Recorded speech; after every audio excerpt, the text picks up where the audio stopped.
سيدي اسمع الخبر. الاتحاد الكويتي لكرة القدم خاطب الاتحاد المصري.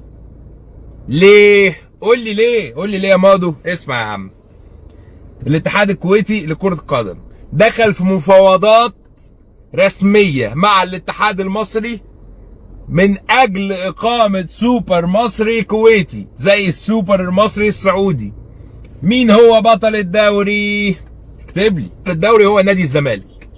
طيب دخل الاتحاد الكويتي لكرة القدم مفاوضات جادة ورسمية مع الاتحاد المصري من اجل اقامة سوبر مصري كويتي زي السوبر المصري السعودي.